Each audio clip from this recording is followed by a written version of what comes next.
Pare de duplicar código e padronize a chamada de objetos muito semelhantes.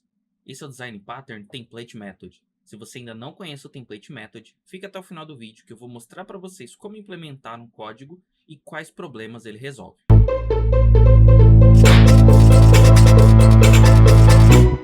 Olá, seja bem-vindo ao canal Classe Final. Meu nome é Gleison e hoje estou trazendo para vocês aí mais um Design Pattern. Dessa vez eu estou trazendo aí o Template Method. Então, se você não sabe o que é o Design Pattern Template Method, fica até o final do vídeo que eu vou mostrar para vocês passo a passo como implementar e quais problemas ele resolve. Se gostar do vídeo, já deixa aquele like e aquele curtir e se inscreve no canal para não perder outros vídeos. Eu vou deixar aqui também no card outros vídeos aí, uma playlist de outros vídeos de Design Patterns aqui do canal para vocês poderem aproveitar aí. E se você não sabe o que é um Design Pattern, basicamente é um catálogo aí que a gente tem de como se fossem receitas aí de códigos. Então existem vários designs, né, vários padrões aí que você pode utilizar e eles resolvem alguns problemas específicos, né? Então o Template Method ele é um deles, ele serve para resolver alguns problemas específicos do seu código. Então eu vou mostrar para vocês aqui no código como implementar e quais problemas ele vai resolver aí para você, tudo bem? Então você vai ver que é bem bacana o uso dele, ele vai ajudar bastante aí no seu dia a dia. Então vamos lá para o código. Então eu estou aqui com um código aberto.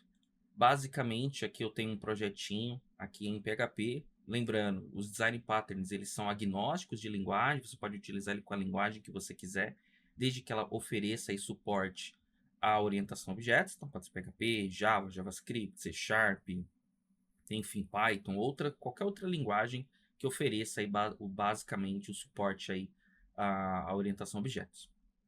Então basicamente o que eu tenho aqui eu tenho aqui três tipos de relatório. Então, eu tenho um relatório HTML, um relatório CSV e um relatório de XLS. Se eu rodar aqui o código, vocês vão ver que o que ele faz é ele exibe que ele está preparando o relatório, que ele está criando o relatório em uma pasta específica, que ele está fechando, né, esse relatório para salvar em algum lugar. E aqui ele está dizendo que foi enviado aí em anexo o relatório. E aqui a mesma coisa para os outros relatórios. Então, a mesma coisa para o CSV e a mesma coisa para o XLS. Então, vamos entrar aqui nos relatórios para vocês verem. Então, basicamente, eu tenho aqui um relatório de HTML. Então, ele tem uma função generate, que é a função que eu chamo aqui, ó. E essa função generate, ela chama diversas outras funções internas. Então, ela chama aqui o create, né, que seria, na verdade, chama aqui primeiramente o prepare, né, que seria para preparar aí o arquivo, sei lá, criar o arquivo temporário. Poderia ser qualquer lógica aqui para criar alguma coisa. Aí essa função prepare, ela retorna uma string com o caminho de onde esse arquivo está sendo salvo de forma temporária. E aqui é só um exemplo, então não se preocupa se sobre a pasta TMP, se o nome do arquivo, enfim, não é esse o caso. Então aqui é só para vocês entenderem. Uma vez que ele retorna aqui a função prepare, ele retorna aqui o caminho temporário, ele chama a função create, passando esse arquivo temporário. Essa função create criaria o relatório. Basicamente é isso. Então aqui teria uma lógica para criar o relatório. Feito isso, ele chamaria aqui a função finish. Essa função finish teria a responsabilidade de finalizar esse arquivo. Vou até colocar aqui uma quebra de linha aqui, né? Ficou faltando. Ficou tudo junto aqui. Então, basicamente, aqui seria finalizar esse arquivo, sei lá, colocar a assinatura do arquivo, poderia ser colocar os metadados, poderia fazer qualquer coisa aí no arquivo. Feito isso, ele vai chamar uma função save e essa função save vai ser de fato que vai salvar aí o arquivo. Então, ela vai salvar o arquivo em uma pasta específica lá do nosso sistema, da nossa aplicação, um S3, não importa onde ela vai salvar, mas ela vai salvar em algum lugar e ela vai retornar aí onde ela salvou esse arquivo. Eu vou pegar esse caminho e vou passar ele para uma função display, que vai exibir ele na tela. Deixa eu colocar aqui o PHP all também para dar uma quebra de linha. Então, ele vai simplesmente exibir aí esse relatório na tela. Feito isso, ele vai chamar por último uma função sendMail, que vai mandar esse e-mail aí com esse anexo. Então, basicamente é isso. Então, eu tenho aqui um relatório bem simples. Maravilha. Agora eu vou aqui para o CSV vocês vão ver que o CSV ele é exatamente igual. Deixa eu só colocar aqui as quebras de linha. Então, basicamente, o CSV ele é a mesma coisa, ou seja, ele chama as mesmas funções na exata mesma ordem, e aí cada função faz o que ela deveria fazer, né? Então, aqui, como é um código genérico, elas estão extremamente parecidas. Mas é claro que num cenário da vida real, é muito provável que a função de preparar, criar, finalizar o arquivo, ela não será igual. Então, para cada tipo de arquivo, você vai ter uma forma diferente de fazer isso daqui. E aqui no XLS, vocês podem ver que é a mesma coisa. Então, eu tenho aqui a mesma ordem das funções sendo chamadas. Então, eu tenho aqui a mesma ordem e em todas elas é basicamente a mesma coisa. Então, maravilha. Isso daqui é um código aí totalmente funcional. Agora, qual que é o problema que nós estamos enfrentando aqui? Se vocês repararem, essa função generate, ela está exatamente repetida nos três relatórios. Por quê? Os três relatórios fazem exatamente o mesmo processamento. Eles seguem a mesma ordem aí do que eles têm que processar. E isso é um problema. Isso geralmente é um indício que o nosso código está mal feito, que ele está mal implementado, que ele está mal pensado ou mal abstraído. Então eu tenho várias vezes o mesmo código. E por que isso é ruim? Porque se eu precisar mudar, eu vou ter que vir em cada um deles aqui e mudar também. Então, por exemplo, agora não é mais preparar, é criar, já faz direto e não tem mais o preparar. Então, eu vou ter que vir aqui e vou ter que mudar nos três. Isso é um problema. Outro caso aqui também está repetido a função de envio de e-mail. Geralmente, a função de envio de e-mail é a mesma coisa. Eu vou passar o anexo, né, o arquivo que eu vou enviar, e ele vai enviar o e-mail. Não costuma ser muito diferente. O que pode mudar é qual é o modelo do e-mail. Mas, basicamente, quando eu vou mandar um anexo, a única coisa que muda é o anexo. Então, se eu fosse mandar um relatório lá para o meu gerente, por exemplo, segue anexo relatório. Provavelmente o que vai mudar vai ser a extensão do arquivo. Então, estou mandando um XLS, estou mandando um PDF, estou mandando um doc, estou mandando um CSV, enfim. Então, reparem que essas funções elas estão repetidas. O restante, né, das funções, elas podem ser realmente diferentes. Então, na vida real, essas funções prepare, create, finish, save, display, elas seriam diferentes, porque para cada tipo de arquivo eu mostro ele de uma forma diferente, para cada tipo de arquivo eu salvo de uma forma diferente, para cada tipo de arquivo eu crio e finalizo de uma forma diferente, para cada tipo de arquivo eu preparo ele de uma forma diferente. Então, essas funções, elas seriam aí todas provavelmente diferentes, tá? Então, como que a gente pode remover essa duplicação de código? É aí onde entra o template method. O template method ele vai ajudar a gente a padronizar, certo? Essas chamadas e evitar esses códigos duplicados. Então, só falar, nossa, mas parece tão complexo. E na verdade é muito simples. Então, como que a gente vai fazer aqui? Eu vou simplesmente criar aqui uma nova classe e essa classe ela vai ser uma classe abstrata. Então, eu vou colocar aqui abstract report, certo? Então, vou criar aqui PHP, namespace aulas, como está nos outros. E aí eu vou criar essa classe como abstract. Então, abstract class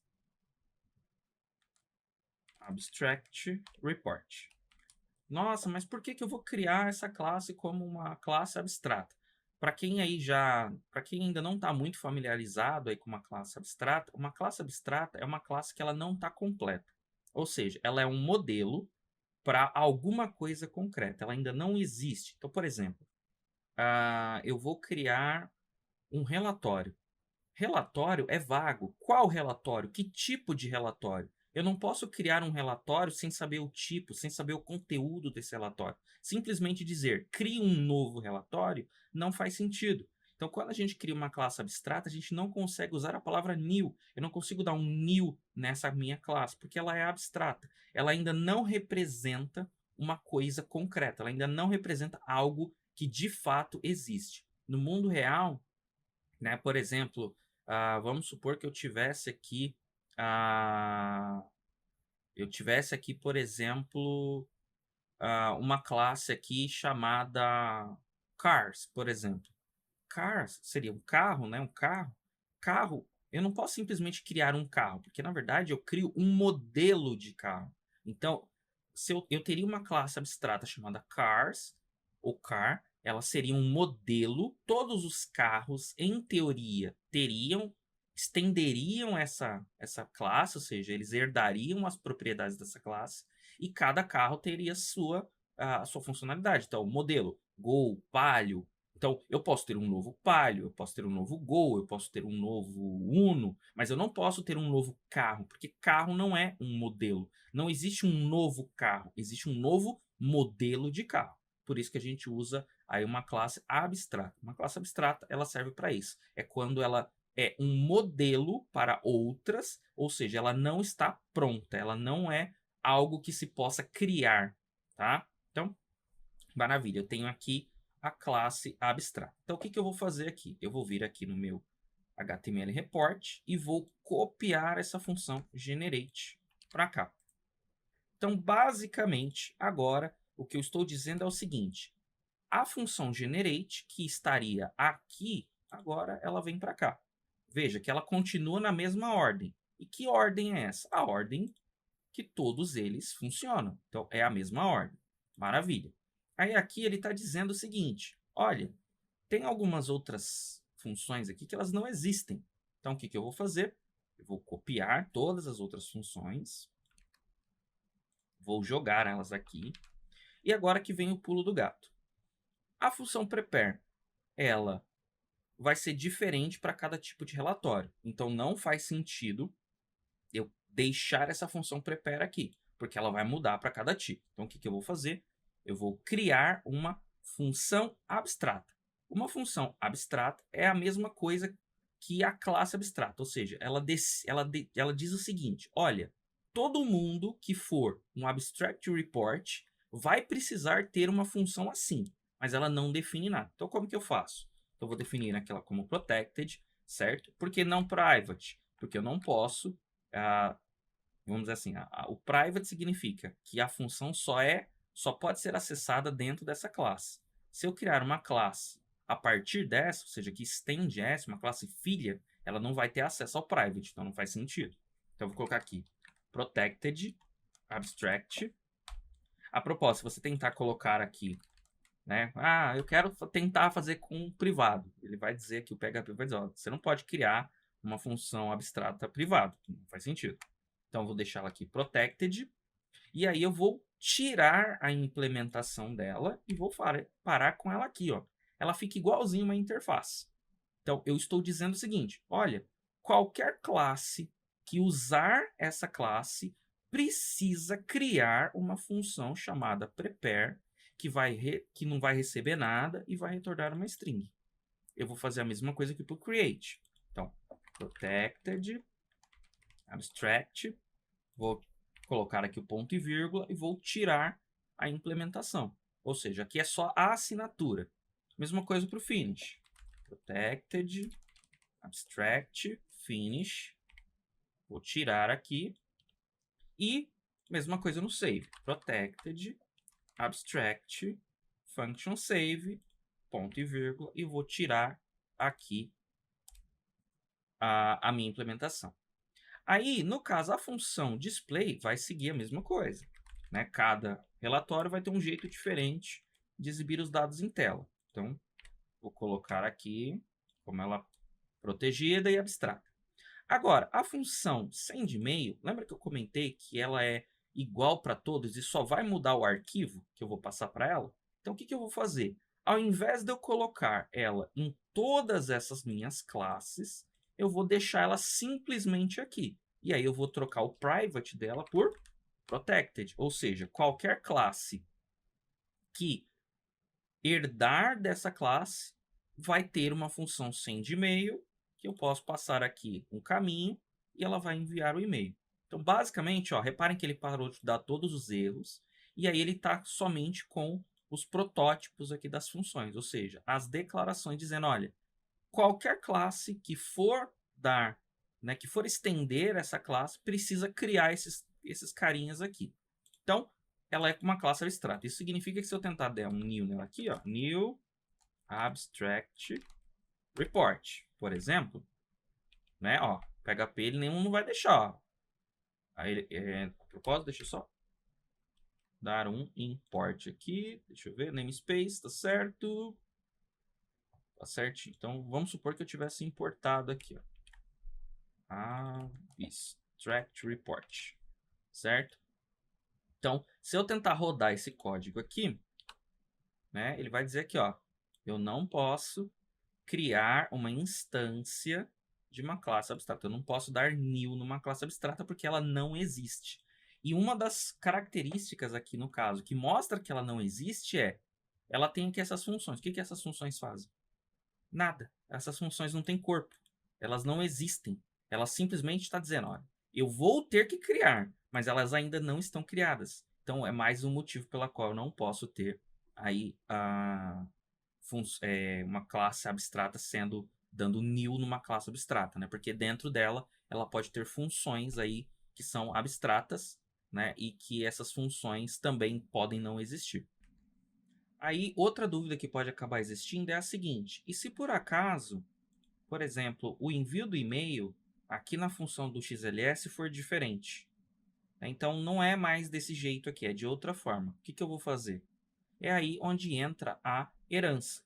Então, eu posso vir aqui. Então, vamos supor que o meu enviar e-mail aqui do meu XLS ele é diferente. Então, eu posso vir aqui, copiar esse send e-mail, colocar aqui, ou seja, eu vou sobrescrever, ou seja, essa classe de XLS, ela tem a função send e-mail dela personalizada. E aqui eu posso criar de outra forma, enviando e-mail de outra forma com anexo.